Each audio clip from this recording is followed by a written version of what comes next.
Hey everyone, this is Kevin from Be Hope Church. I am joined by Alyssa, one of the members of our pastoral staff, and we wanted to give you an update in terms of what we are doing as a church community to continue and aid in the disaster relief response. So, as an important note, apparently it's Red Flannel Shirt Monday, so hopefully you got the memo within there.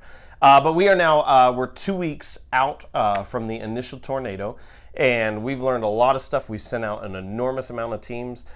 I believe from the initial start of the site that we sent out over 2,100 volunteers in 8 days, which is just absolutely amazing, and we are so thankful for everyone who contributed and participated within that. But as these crew have done an enormous amount of work, the needs of our community are changing. And what we have learned is that there are 4 key stages in emergency relief response. And the 4 stages are relief, recovery, rebuilding, and then readiness for future work. And so what we have seen within this as we continue to send out crews is that the large work of that initial relief is starting to come to an end, and we're moving into more of a recovery phase. And so what I mean with that is it doesn't mean that there's not work that still needs to be done. It's just a matter of that the work that needs to be done cannot typically be done by the average volunteer work crew. That we're getting requests of people who have trees on houses. And that's not something that just a group with a chainsaw can take on. We have requests from groups of stumps that need removed, and that's not work that an average volunteer workforce can take on. And so not that there isn't needs, but that the needs that there are not emergencies in this moment. We are not seeing people who are trapped in their houses anymore. We are not seeing people in terms of physical work that can no longer get out of their driveways.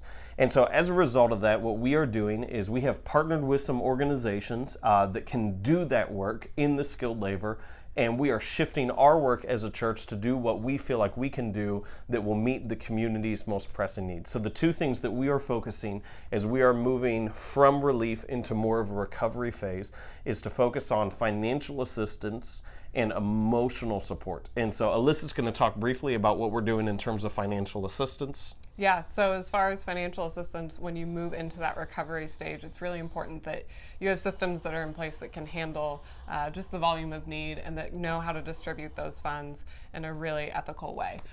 So we are looking to partner with an organization, Miami Valley Community Action Partnership. They've been present in our area since the 1960s, and they do this work year-round, emergency relief and recovery work with financial assistance. So they already have a system in place. They have a process to be able to screen those needs and be able to make sure that the people who need it most are getting the financial assistance that they need. So we'll be working really closely with them to monitor how those funds are being used and make sure that it's going to people who really need it. Yeah. We are extremely grateful for everyone who has given financially, and we just want to know that there's an absolute definite need there, and just making sure that we are being good stewards of the money that you have given.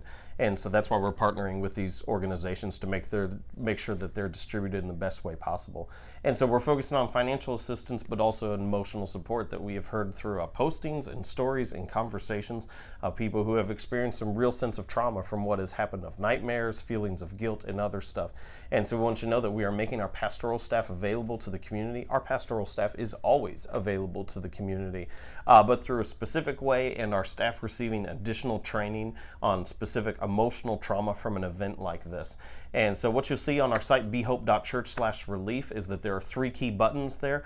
There's the button of if you need financial assistance, which will go through the organization that we're partnering with and making sure that we're vetting that appropriately as to who has the most important need that we can actually meet within that.